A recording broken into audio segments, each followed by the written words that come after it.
Dobrodošli u novu sezonu podcasta Kako da izgradite dobar život u produkciji Velikih priča. Ja sam Ana Mitić, novinarka i urednica u Velikim pričama i Nedeljniku. U ovoj epizodi razgovarat ćemo o krizi smisla. Mija Popić, psihoterapeutkinja i ja, a naš gost je Milan Damjanac, psihoterapeut, edukator, filozof i predsjednik PLK centra.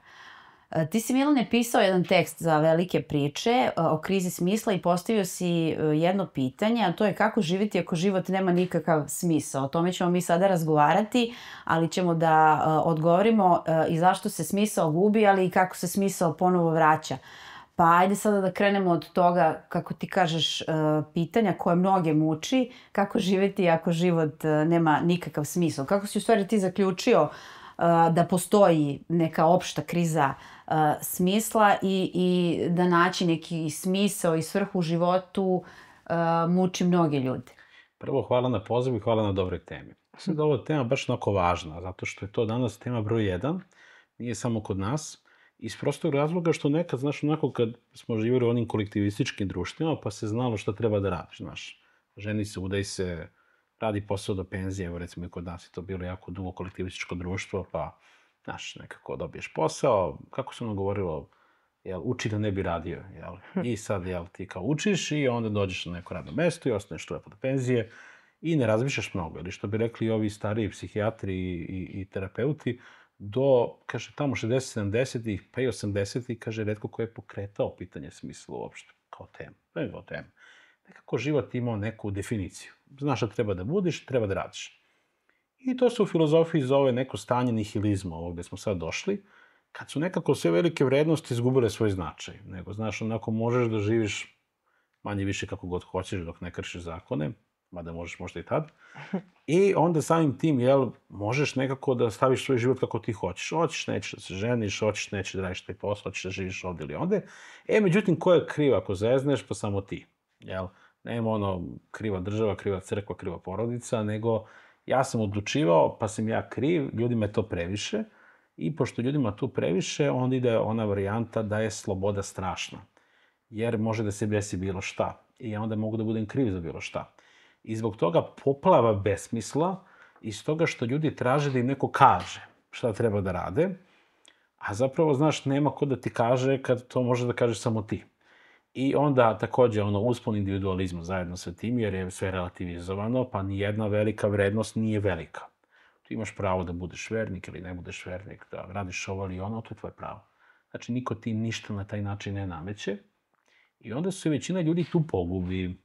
I onda, znaš, onako, to je onako veliki problem današnjice, 99% ljudi koji dolazi na terapiju dolazi sa tim. Ono kao zvanično, to je anksioznost, to je depresija, a kad ovako zagrebeš ispod, to je ono ko sam ja, ko treba da budem, ko treba da me potvrdi, kome treba da sam redan i tako dalje. A kad pogledaš oznaku iz neke, ajde, mislim, to je filozofska tema, jedna od najvažnijih, ako ne najvažnija, ali kad pogledaš iz ugla filozofije, stvarno, to je nešto što muči ljude od početka, samo što je uvek mučilo samo one ljude koji su imali vremena time da se bave. A danas muči sve, jer svi imaju vremena time da se bave. Mislim, svi u ovom delu sveta bar. I onda, znaš, imaš neko slobodno vreme, onda razmišljaš, znaš, kuda, šta, gde. S tim što to, ajde, o tome ću vjerojatno posle, ali to je u filozofiji dosta povezano sa temom smrti. I onda, znaš, odnos prema tome da si prolazan. I onda, pošto sam prolazan, šta je opšte važno? I problem je što onda mi imamo tu tendenciju, to je malo zapadna tendencija, da život mora da ima početak i kraj i da ja kad umrem, da obezbedim večno trajanje mog života. Večno trajanje ličnosti. Ima ona čuvena rečenica koja baš volim, Marka Tvena, kaže, ja se uopšte ne plašim šta će biti posle moje smrti, bilo je svašta i pre mog života, pa se nisam plašio. Otprilike ta varijanta, prosto, ljudima je teško da zamisle to da kada umru, da se ništa neće promeniti i ljudi će ih brzo zaboraviti, kao da nisu bili ni živi. Onako u jednom trenu prođe život.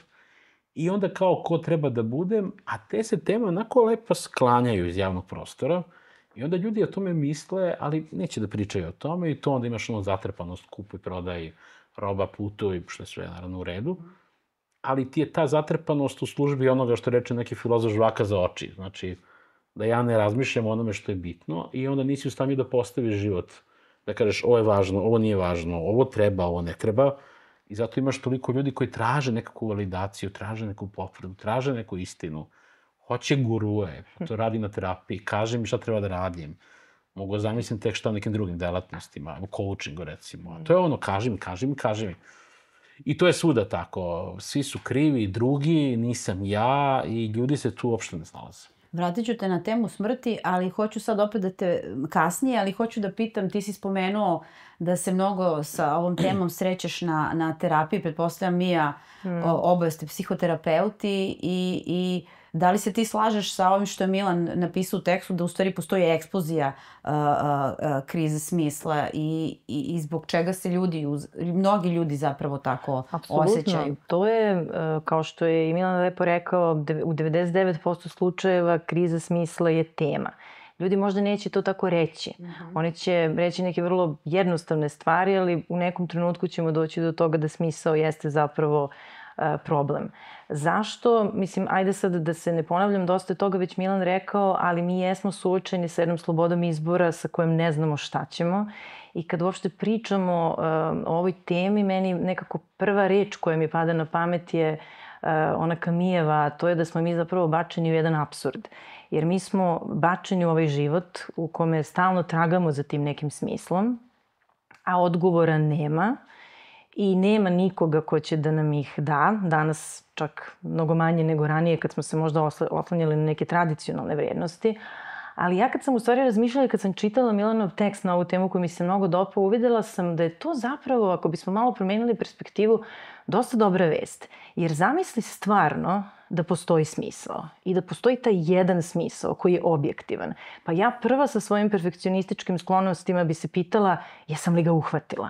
Jer kao ako postoji on tamo negde van mene i ja do njega treba da dođem i to je neki model smisla koji ja sad treba nekako samo da otkrijem i da po tome živim, ja bi se sve vrijeme pitala da li živim pogrešno. A ovako ima nečeg oslobađajućeg u toj ideji da mi jesmo bačeni u apsurd, da smisla nema, ali da smo mi ti akteri koji zapravo ćemo zauvek da tražimo smisao. E sad, to je u isto vrijeme i vrlo zastrašujuće. Jer to znači da mi smisao možemo da nekako pronalazimo stalno u nekim malim stvarima i doći ćemo do toga zapravo šta to može biti. Vrlo je individualno i subjektivno za većinu nas. Ali mislim da kada pričamo o psihoterapiji, da ljudi dođu sa tim pitanjima, očekuju da će dobiti to nešto, često očekuju da će dobiti gotov odgovor, a onda zapravo shvate da je poenta u pitanjima koje postavljaju. I to je u isto vrijeme i zastrašujuće, ali ja bih rekla i oslobađajuće. Dobro, evo sad onda jedno baš teško pitanje za vas dvoje, ali to vas sigurno i pitaju ljudi kada dođu na terapiju, šta u stvari znači imati smislen život ili šta je smisao života. Ti ljudi koji se tako osjećaju, da li postavljaju možda upravo ovakva pitanja? A znaš šta je tu sa stvar, onako, što reče Mija, to ti je ono veliki izbor slobode, u smislu ne postoji jedan smisao, pa možda smisliš nešto svoje. Da. Ali je problem što onda kao nećeš da budeš kriv ako pogrešiš, jer kako da budeš siguran da ćeš biti zadovoljan sa tim smislom. I tu dolazimo do one teme, one tiranije sreće o kojim si ti pričala i svi pričamo gde god stignemo da kažemo. Jer to je ono, kako znaš da si mentalno zdrav ako si srećan? Ma nemoj, mislim, ko je srećan sve vreme, znaš. I onda kao, šta je dobar smisao? Onaj u kome si ti stalno srećan, pa to prosto ne postoji. Znaš, nego dobar smisao života bi ti bio da su tvoje radnje smislene. Znači, u smislu, to je stara jedna priča o filozofiji koja je baš zanimljiva, to je da čak i da se tvoj život završi sada, naravno niko ne bi bio srećan sa tim, ali možeš da kažeš, ok, jer ja sam težio nekuda. Ja sam išao u nekom pravcu koji je bio dobar. I na kraju sada kada se opraštam s ovim životom, volio bi da sam bio tu duže, ali ovo je bilo ok. To ljudima fali. Znači pravac. A ti kad pritegneš svoj identitet i znaš ko si, znaš gde ideš, onda nekako vrlo je važno reći da sam ka maksimu gdje tamo nikad ne stigneš. Jer sreća je lepa samo dok se čeka, dok od sebe samo nagoveštaj da. A to je tako tačno. Što još od Heraklita na ovamo, to je ta priča kao pazi da ne dobiješ ono što poželiš, jer ti kad ostvariš svoj smisao, to je depresija. Znači, smisao uvek mora da bude takav da nije potpuno uhvatljiv, nego da hvataš njegove delove. Znači, stižeš tamo, ali nisi stigla tamo. I to je nešto što ljudima fali da shvate. I onda život bude jedno zadovoljstvo uz, naravno, tuge, bespomoćnosti, gubitke, sve što on nosi, ali na kraju dana kao ima smisla jer ja idem nekuda. I tu sad ima i onaj deo o čemu mi nećemo da mislimo, ali iz evolutivne perspektive kad pogledaš, ta priča o smislu je besmislena. Zato što vidiš... Potpuno. Pa jeste, pa pazi, znaš šta, da li Vjerovatno život će ima ovaj naš smisla? razgovor biti besmislen. Pa na kraju dana sigurno, ali pazi, vidi, kad gledaš iz evolutivne perspektive, to da li nešto ima ili nema smisla, odlučimo mi.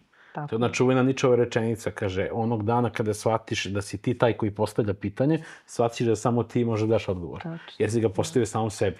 I onda samim tim, znaš, zamisli šimpanza koji kaže šta je smisao života. Ne, on živi po onako defaultu, što se kaže. Znači, ja imam neki izraz skotski, znaš, koji sam našao negde u filozofiji, pa mnogo mi se sviđa, u smislu ne preispituješ svoj život, samo ga živiš. Živiš, to je tako, rodiš se, tako su ti rekli, ti to tako radiš. I onda kad se prvi put zapitaš, to je zloupotreba mozga. Znači, ti zloupotrebljavaš, mesto sad da radiš, da preživljavaš, ali stvarno, te urata perspektiva, pazi, ti preživljavaš i sad smo mi došli, dotle smo preživjeli. Što imaš slobodno vreme i šta ćemo mi, kao životinje koji imaju slobodno vreme, poluživotinje, i onda kaže, a šta je sad životni smisao? I sad tu, što ti sad reče, tu bi trebalo da uleti ta sloboda i da čovjek bude kreativan, stvara, pravi, crta, slika, nemam pojma, pokreće nešto svoje, podcast, nemam pojma, radi nešto, piše knjigu. Ali većina ljudi to ne radi, dobro, neki ljudi nemaju ni kapaciteta, treba biti iskren sad, mislim, jel? Ali većina to ljudi ne radi i onda ti uleće potrošača kod društva, gledaju filmove, juri novac, putuje, letuje, postavlja na Instagramu i tako dalje.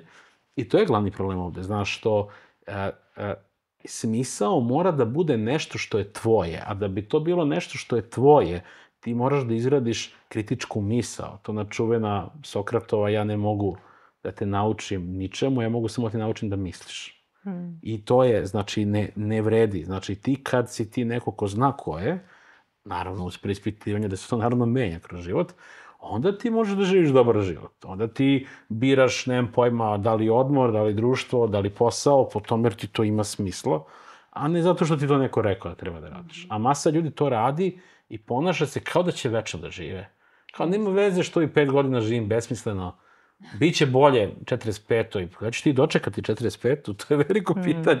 I onda to, znaš, ljudi ne shvataju da su to najvažnije stvari. Da ti ustaneš ujutru s kreveta i kažeš, danas ću da uradim nešto dobro. Sad kad si spomenuo 45. Kome se sve to dešava da krene da se preispituje to kao šta je smisao života, šta je smisao mog života, šta je svrha, šta mi je cilj i tako dalje. Da li je to povezano s određenim dostignućima i godinama? Kad kažem dostignuća, mislim na neki ljudi koji su mnogo ostvarili, pa onda su u nekom momentu osete kao sve sam kao ostvario, sad više nemam nemam cilj, ili se to vezuje za neki period u životu, možda za krizu srednjih godina, odlazak dece od kuće kad odu na studije, neki gubitak i tako dalje.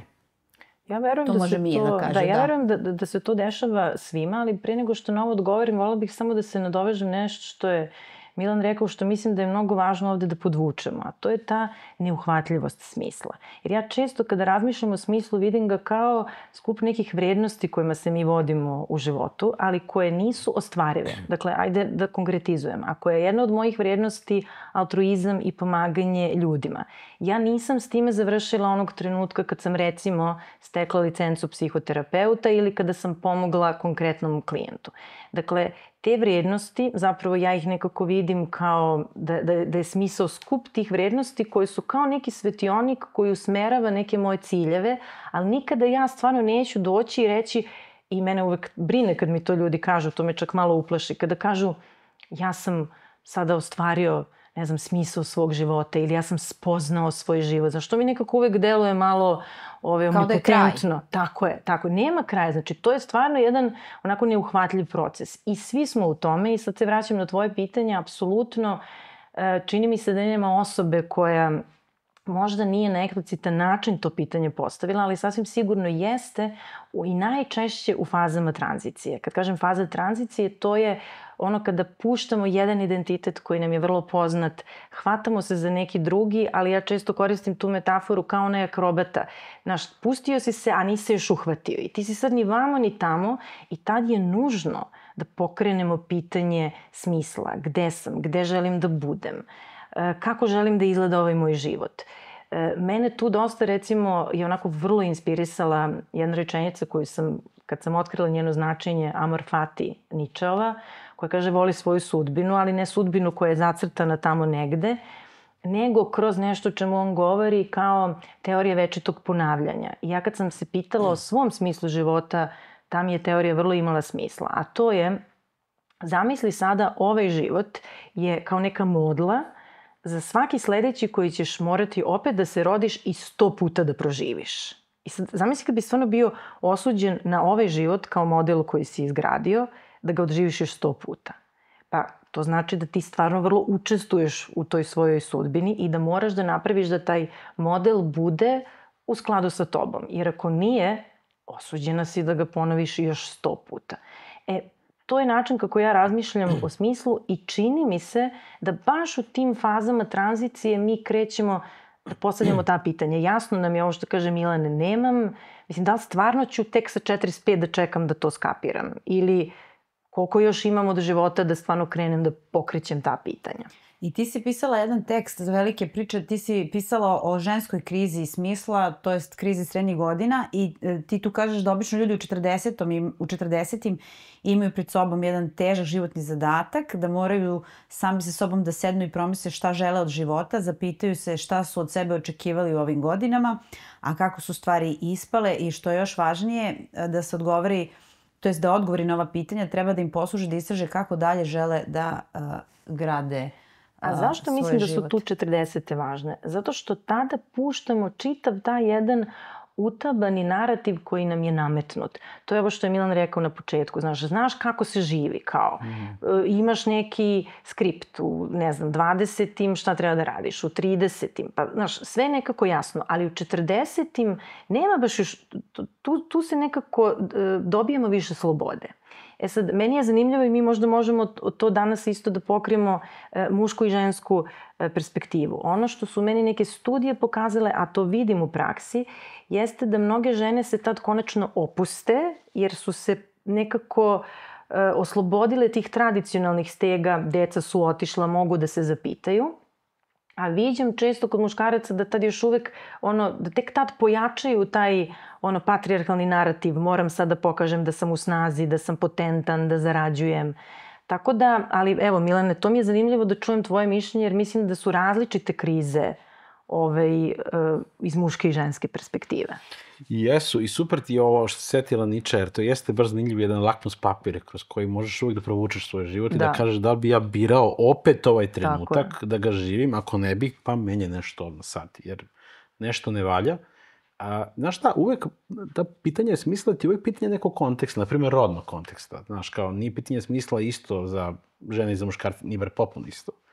Isto tako pitanje vremena, kulture, znaš, ekonomije, ovoga, onoga. Recimo, znaš, pitanje smisla u Africi gde su ljudi mnogo više povezani, nije toliko pitanje jer nema pitanja usamljenosti toliko. Osjećaš se stalno da si sa nekim konektovan. Znaš, tu danas, recimo, dosta ljudi ima tu, i to se nadovezuje na ovo muško-žensko, tu priču, znaš, nisam voljen u porodici, što je bilo, ne uvek, samo ranije, pošto se živjelo mnogo povezanije, onda okej, ne voli me tata, me voli komšija, voli me ovaj, voli me onaj, a ovde toga više nema, svako je samo za sebe i onda, znaš, onda uleti ta priča, znaš, da bi zaradio, da bi uspešan, samo ti guraj u sebe. I ono što mislim se dešava je da kako odmiče život i onda kako se slome ti narativi, to kao budi uspešan, sve drži do sebe, kad ljudi vide, ok, sad sam, zaradio novac ili sad mi je okej, i šta sad? Znaš, kao ostvario sam ovo ili nemam pojma, oženio sam se ili imam dobar posao, otkud znam već šta je. I onda kao šta sad, to sam uradio, sad treba čekam smrt da se desi. I onda naravno ide kupi brza kola, nađi mlađu ženu i te varijante. A pritom to je to, strah od smrti, strah od prolaznosti, kao šta sad treba da radim. Ali tu ima jedna isto dublja stvar koja se recimo retko pominje, a to je da kada dođeš dotle, ti sad pošto ne znaš šta treba da uzmeš, imao si neki narativ radi i budi vredan, to je doguralo ti donekle, sad više ne radi, šta ćeš sada da uzmeš? Pa neki opet tradicionalni narativ u koji možeš se zatvoriš jer to je opravdano. Ja sam zdrav muškarac, sve to što je moj tata govorio, to je bilo tačno, žene su takve i takve, ljudi su takvi i takvi, radi to tako i tako, a i često se žene zatvore u to, jeste, ja sad budem kod kuće, kuvaću ručak i vrlo često mi stvarno, kad krene da se lomi život, baš mali broj ljudi danas uspe da kaže, dobra, ajde da ja smislim šta ću dalje sa svojim životom, nego tačno padneš pod one opresije narativa u kome si odrastao, tipa muškarci treba da rade to i to, žene treba da rade to i to. Samo uzmemo ono što nam je dato. I ništa ne menjaš i onda naturalizuješ to. To ti je ono, kad nešto što je društveno pretvoriš u prirodno. Prirodno je da muškarci rade to, prirodno je da žene budu ovako, je to sve prirodno. I onda više ne moraš da je preispituješ, jer ono što je prirodno je datost. Znaš, to je kao kad si napisao onaj tekst o tome kako monogamija nije prirodna i krenuli napadi, privatne poruke. Ljudi misle da ako je nešto nije prirodno, da to treba ukinuti. Pa mislim, nije prirodno ni da ja brinem o nekome ko se razboli, pa... Da. Mislim, znaš, znači, postoje neke društvene vrednosti koje su vredne, ali to opet svako mora da odluči. Ma naravno, mislim. To je problem. Bar se meni čini da jeste. A dobro, to, naravno, rodne uloge, to apsolutno To ćemo poseban podcast na tu temu. Da, ti si se dotakao i smrtnosti i postoji ta veza između smisla, traženja smisla i smrtnosti, to je smrti. Kako je povezana ta ideja smrtnosti sa smislom života? Sad tu postoji nekoliko psiholoških, filozofskih teorija i nekih naučnih istraživanja i spominje se koncept terror managementa. Da, ja nisam znala, to smo i ti i ja zajedno u pripremi, mislim, Milan, ne znam da si znao za to, ja nisam znala uopšte da ta teorija postoji, pogotovo mi je taj naziv vrlo onako dramatičan, ali po onome što sam malo istražila, a vrlo to zaista viđem i u praksi i naravno u svom iskustvu, onog trenutka kad krenemo da promišljamo sopstvenu smrtnost ili se zaista desi nešto, bilo da smo se razboleli jako ili neko iz našeg bliskog okruženja, u tom trenutku zaista kao da nekako spontano to dođe promišljanje zapravo smisla. I ja tu danas sam onako stvarno želela da podelim jedan primer. Dobila sam dozvolu od svoje klijentkinje da ispričam taj primer baš juče na sesiji. Ona to sa mnom podelila. Njen brat blizanac je izvršio suicid i ona je nekoliko meseci nakon toga odlučila da upiše psihologiju. I mene onako iznenadila prijatno, jer je to od uvek želela, a ima nekih blizu 50 godina. I kad smo malo razgovarale o tome, ona je rekla da je shvatila da je možda za njega za mnoge stvari kasno, ali da je njen život sada i dalje tu i da je ona dužna i odgovorna, pa na kraju krajeva i prema njemu, ali i prema sebi, da ga sad živi i da pronalazi smisao u toj patnji u kojoj trenutno jeste. I ja mislim da je tu veza između smrtnosti i smisla. Bilo da nam se desi nešto ovako strašno i dramatično, bilo da samo o tome promišljamo ili prosto gledamo oko sebe šta se dešava.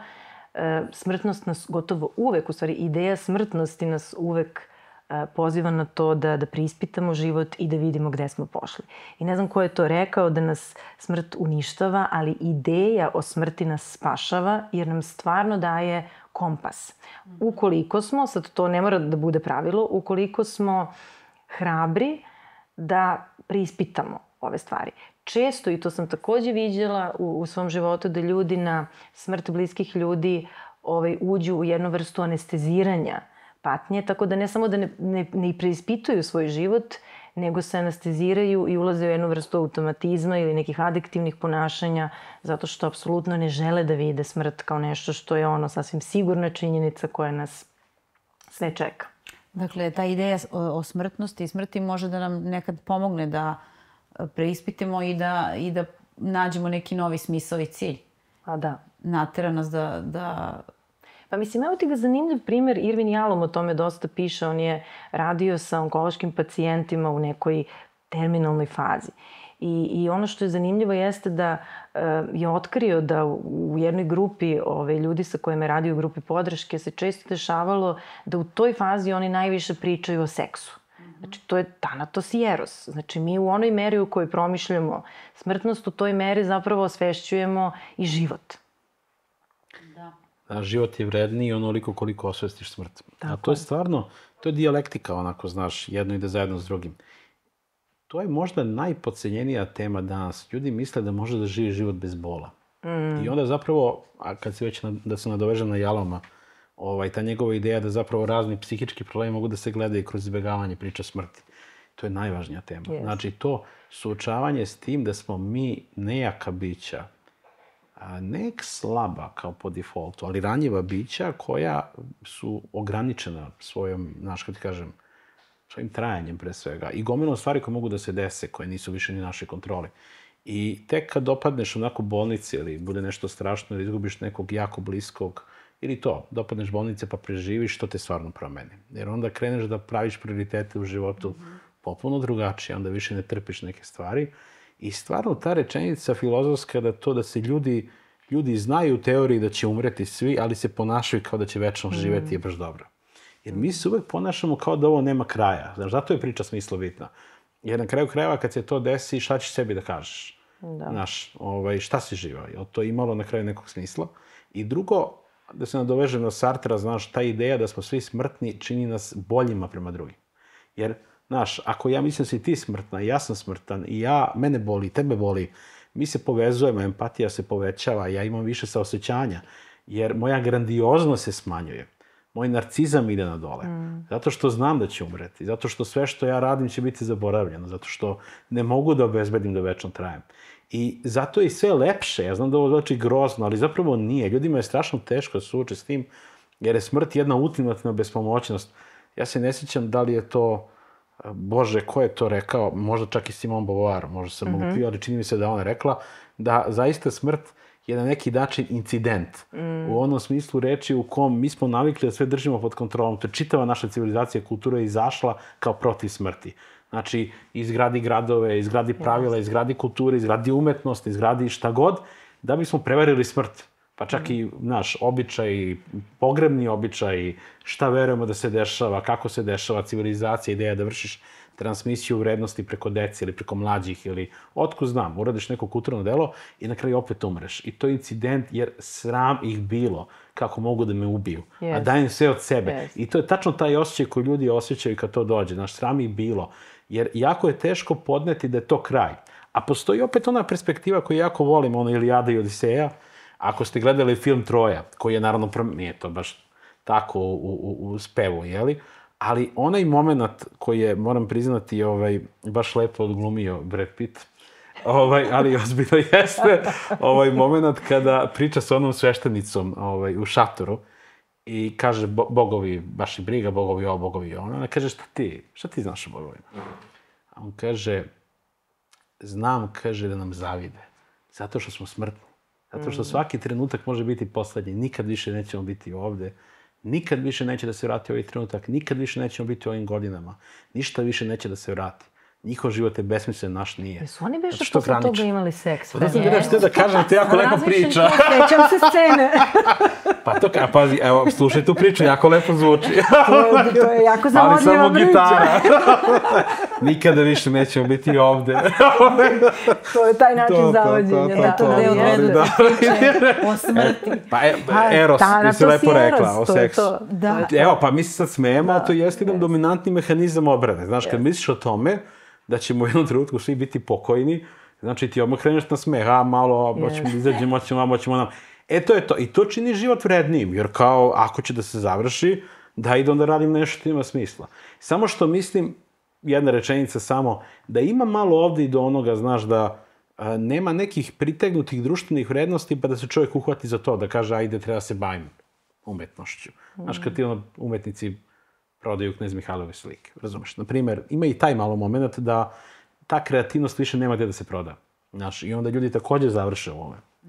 Ali da je smrt bitna tema, najbitnija. A dobro, da li je onda besmisleno da uopšte postavim pitanje kako se ponovo pronalazi smisao i svrha u životu kad se izgubi? Kako se ponovo gradi? Pa, nije, mislim, realno, ceo razgovor nam je besmislen. To nam je tema, mislim. Znaš šta, ja mislim da možemo da nastavimo nekako da se vozimo na tom talasu smrtnosti, zato što mi sad pričamo o toj kao smrti gde kao fizički nas nema. Ali možemo da pričamo i o smrti u nekom simboličkom smislu, gde razumemo da neki krajevi, jer malo pre sam pričala o tim identitetima gde jedan puštamo, za neki novi se hvatamo, to su sve neke u psihološkom smislu smrti.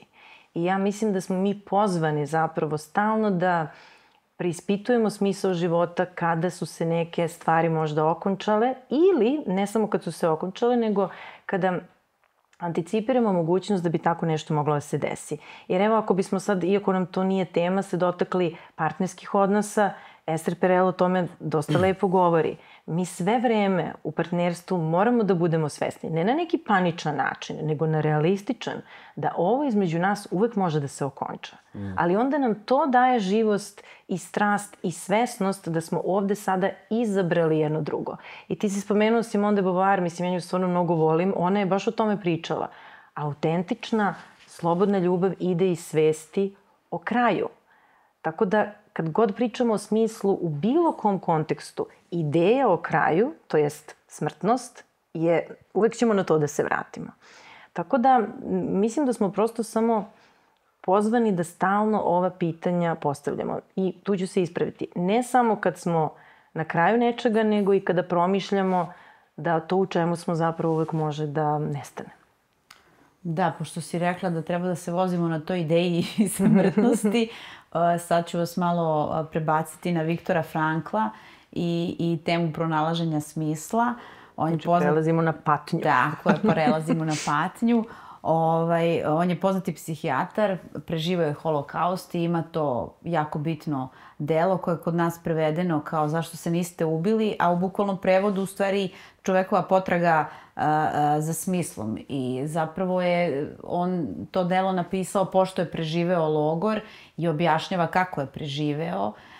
I negde je suština da čovek uvek ima izbor i da je negde on uspeo sve to da preživi zato što je imao neku svrhu, neki smisao, neki cilj i on tu govori o nekim vrednostima koje su bitne u pronalaženju smisla, svrhe, govori koliko je bitna ljubav, rad ili taj jednostavan čin pomaganja drugima. I on tu spominje i patnju, naglašava u stvari važnost pronalaženja razloga za život, a ne jednostavno izbjegavanje patnje.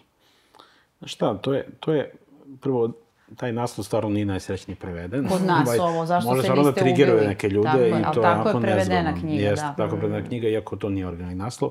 Ali, znaš šta je sad stvar sa njim? On ima tamo u knjizi još možda jednu zanimljiviju stvar, kada on opisuje ljude u logoru, pa onda kaže kako je celo života razmišljao da li su ljudi dobri ili loši i kako će da se snađu u lošim situacijama. A onda kaže, video sam ljude koji u najgorim situacijama budu najgori, a video sam ljudi koji su u najgorim situacijama najbolji. I tako sam isto video ljude koji su u okej situacijama najgori i najbolji.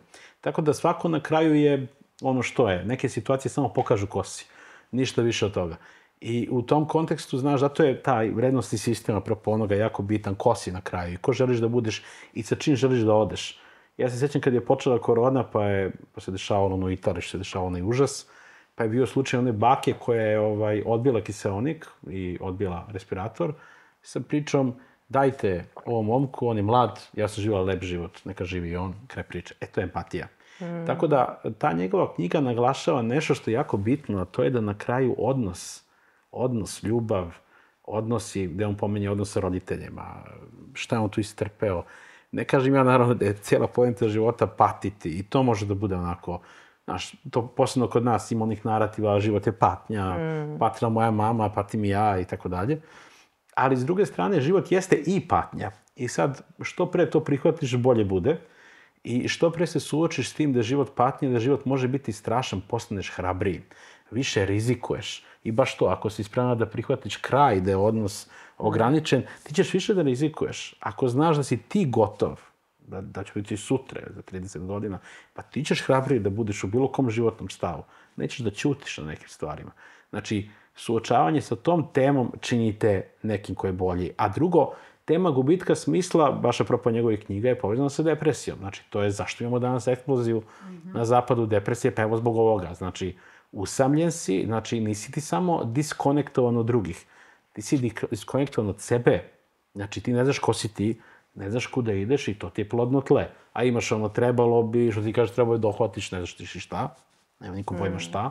I onda znaš, ajde, društvene mreže, ovaj je bio vamo, ja nisam, i tako dalje. Znaš, ovo je uspeo, ja nisam uspeo, klasne razlike, šta god.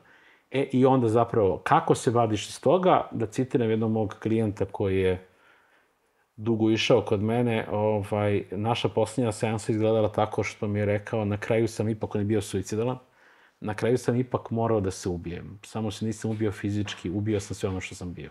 To je bio jedini način da preživim. Znači nekada, da bi čovjek preživeo, on mora da ubije svaku ideju koju ima u sebi. To je gotovo. To šta sam ja mislio da treba da budem, to šta sam mislio da vredi ili ne vredi, to gotovo. Sad treba da vidim ko mogu da budem.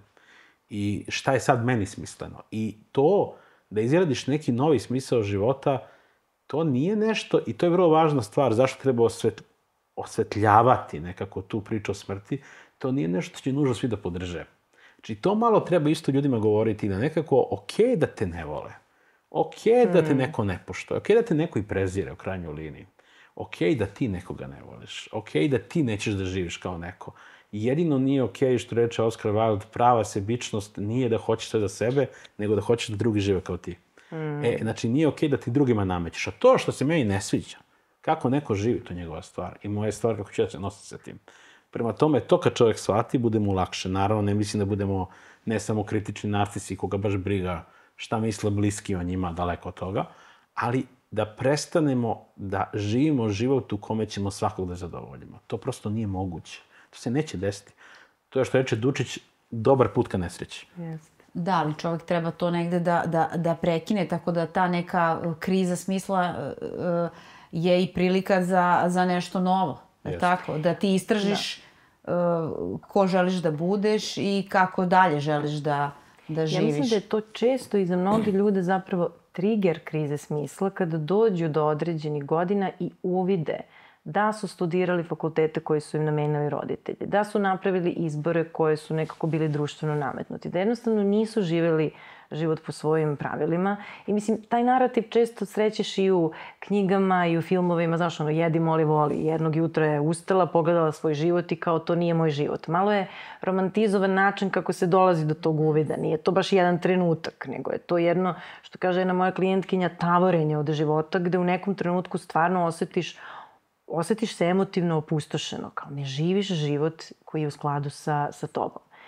I u tom smislu nekako verujem da je mnogo važno podvući ovo što je Milan rekao, da ohrabrimo ljude da budu pomalo i buntovni. Znaš, ja sam mnogo o tome, kad sam baš pričala o krizi srednjih godina u jednoj emisiji, tad sam zapravo, dok sam govorila o tome, uvidela koliko meni znači druženje sa umetnicima. Zato što umetnici stvarno imaju, ne znam da li je to neki urođen dar, možda je sad ovo neka moja preterana generalizacija, ali doduše neke teorije kažu da imaju takve neke osobine ličnosti koji ih predisponiraju za umetnost, da stvarno stalno dovode u pitanje te neke utabane konvencije, društvene norme. I stvarno je divno kad se okružiš takvim ljudima. Jer ako si osoba, a ja sam dosta dugo bila takva koja se onako trudi uklopiti.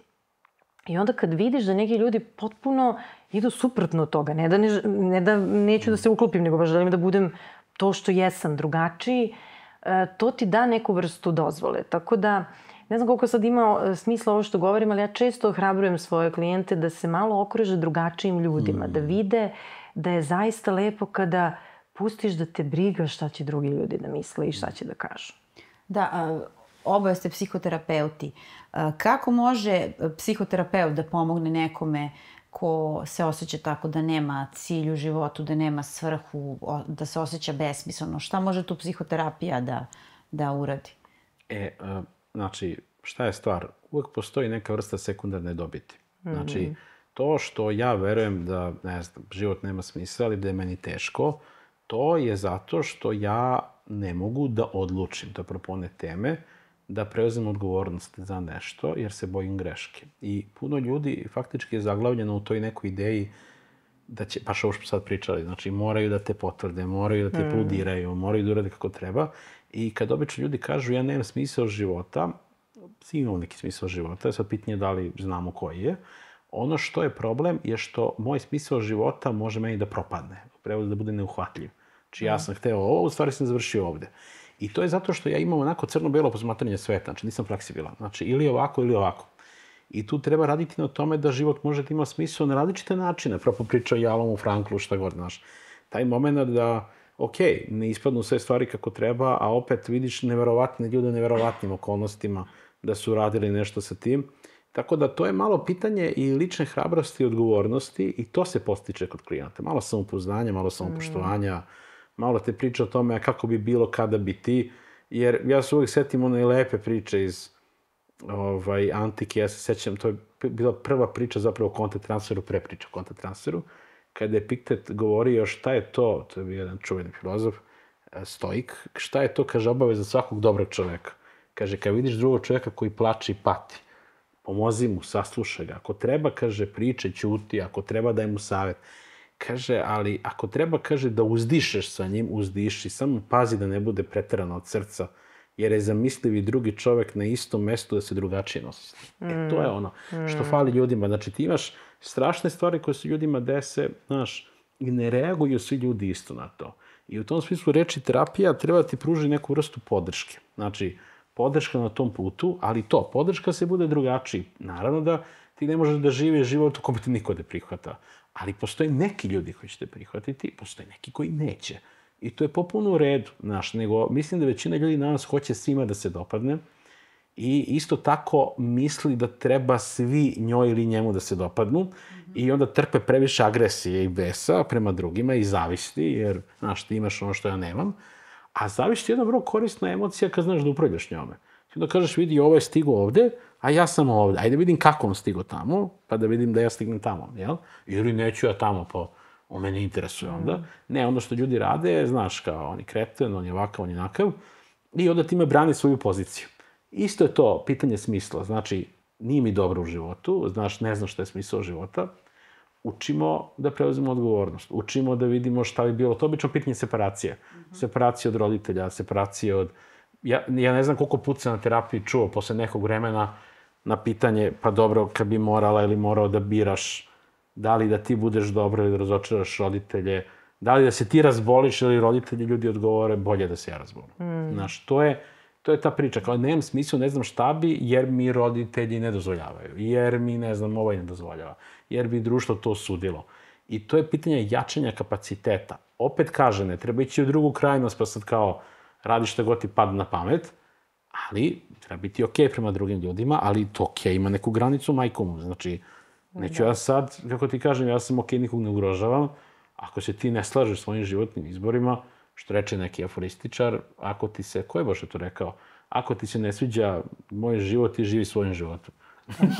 To je baš jedna lepa rečenica. To njima malo fali.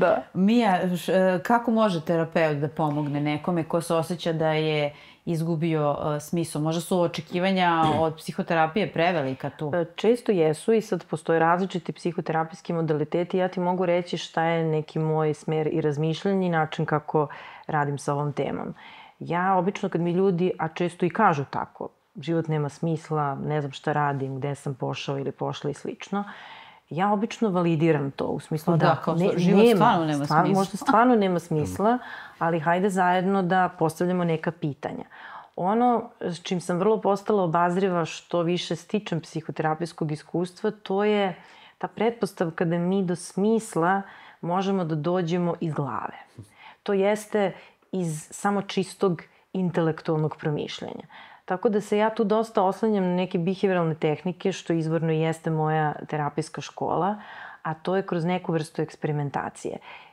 Takođe se trudim dosta da negujem neznajuću poziciju. Znam da to zvuči blesavo, ali kad sam se susrela prvi put sa tim pojmom u analizi nekih postmodernističkih psihoterapijskih shvatanja, koji se razlikuju od ovih tradicionalnih. Imaš protokol, znaš tehnike, dođe sa problemom smisla, ti izvučeš protokol i radiš to što znaš. Imamo ovu drugu alternativu koja kaže, ne znam, ti si ekspert za svoje iskustvo, ja sam ekspert za neki terapijski rad, ali pošto ti ne znaš šta je tvoj smisao, ne znam ni ja, mi možemo stvarno zajedno ovde da ne znamo, pa da eksperimentišemo, pa sad ta eksperimentacija obično ide kroz povezivanje sa zapravo emotivnom stranom ličnosti. Tu su često vrlo korisna pitanja. Kad si bio klinac, šta si voleo da radiš? Kad si bila devojčica, čime si se igrala? Često može da bude dobro pitanje i taj neki da se teleportujemo u budućnost. Zamisli sebe, to su divne tehnike iz geštalta, sa 80 godina, doživala si taj rođendan. Tu su neki dragi ljudi koji te validiraju različitim ulogama koje su tebi važne. Šta želiš od njih da čuješ? Jer priča o smislu je priča zapravo o suočavanju sa tom svojom prolaznošću i sa smrtnošću. I većina nas želi da kaže, koliko god to zapravo nije uvek logično, da su do kraja života se negde nekako ostvarili. I ja onda uđem u to promišljanje. Mislim, znam da sam tu vežbu radila na sebi. Znam tačno šta bih voljela na mom 80. rođendanu da mi kaže moja ćerka. To je jedan deo onoga što ja smatram da je smislen život, moje roditeljstvo. Ali ima toliko drugih stvari. Tako da mislim da taj psihoterapijski rad, što smo stariji i što smo više u ovoj struci, mora da se svodi na neku improvizaciju svega što znamo i svega što ne znamo. Da, kada se priča o toj potrazi za smislom, kaže se da svako mora da nađe svoj smisao. Moj smisao nije isti možda kao tvoj, moj cilj nije isti kao Milanov. Šta u stvari to znači? Da li ljudi toliko gledaju u druge ljude pa onda misle da je njihov smisao to tamo što neko drugi ima? Kad mi stalno moramo da ih opominjemo da svako mora da nađe svoj smisao. Da, pa šta je stvar tu što, apropo ovoga behavioralno, ona stvar koja je smislena nije stvar u kojoj si ti dobra. Evo recimo mi sad nešto radimo i u tome to radimo solidno. To nije stvar u kojoj smo mi savršeni. To je stvar u kojoj ćemo mi da probamo ponovo, čak i ako ne ispadne kako treba. Znači, možda danas neće ispasti najbolja emisija. A da li si srećan dok to radiš? Kako je za sreća ima sa tim? Sreća je vrlo prolazna stvar. To je kad dođeš do nekih uspeha, pa kao srećan si, imaš kao postignuće. Ali osjećaš zadovoljstvo, kao probao si danas, bilo okej ili nije bilo okej, imaš dobru seansu, nisi imao dobru seansu, popravit ćeš sledeći put, ali vidiš smisao u tome da ustaneš i da opet probaš da uradiš to. To je stvar sa smislom, što, apropo ovoga, u konstruktivizmu isto, znači, postmoderna terapija, znači ono neznajuće ja ne znam i ono lakoverno ja ti se verujem. Znači šta je za tebe depresija, šta je za tebe gubitak smisla, ali ono što je tu vrlo važno, apropo toga je probaj, što reče Mija, neke stvari, pa vidi koliko ti imaju smisla, probaj da se povežeš sa tim. Pitanje smisla nije pitanje toga da ti ovako kopaš po sebi i ti onda otkriješ nešto, nego ti probaš da se prisjetiš nečega što ti nekad bilo važno, probaš da vidiš je ti dalje važno. Jer zapravo, znaš, ta recimo eksistencijalistička priča koja je jako slatka, to kao esencija preegzistencije. Znači, ti postojiš, kao neko, kao ja postojim kao Milan, ali jednog dana ja se zapravo preispitam šta je to, kog đavola radim sa svojim životom, tog trenutka ja počnem da živim. I to je apropo te priče Amor Fati. Tog trenutka ja prihvatim odgovornost i kažem, dobro, šta sad ja hoću?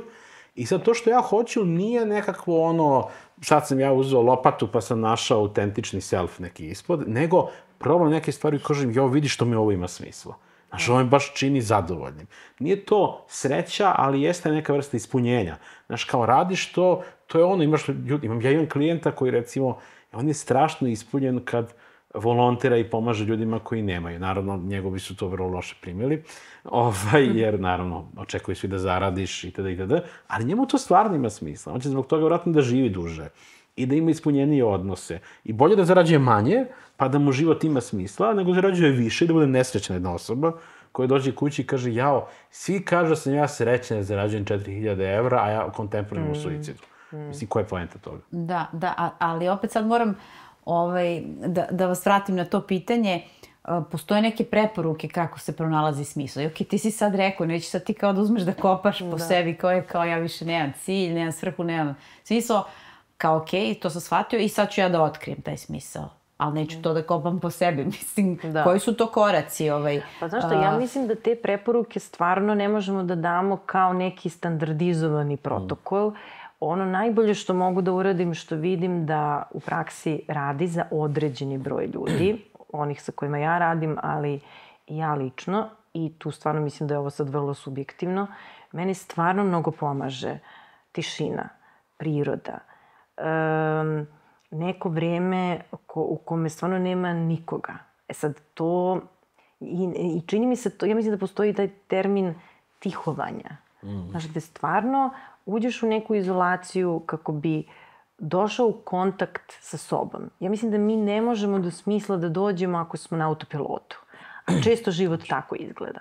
Tako da ako postoje neke smjernice, to je zapravo uspostavljanje kontakta sa sobom i tolerisanje neprijatnosti tog kontakta. Jer mi često idemo kroz život izbjegavajući tu jednu zapravo, jedan, mislim, baš egzistencijalni strah. Jer sloboda, smrt, prolaznost, to su sve teme koje se tiču smisla i vrlo su zastrašujuće. Tako da ni put do smisla nije baš tako nekako elegantan i lagan. Da, ali ljudi misle da nešto nije okej sa njima kad se osjećaju tako loše.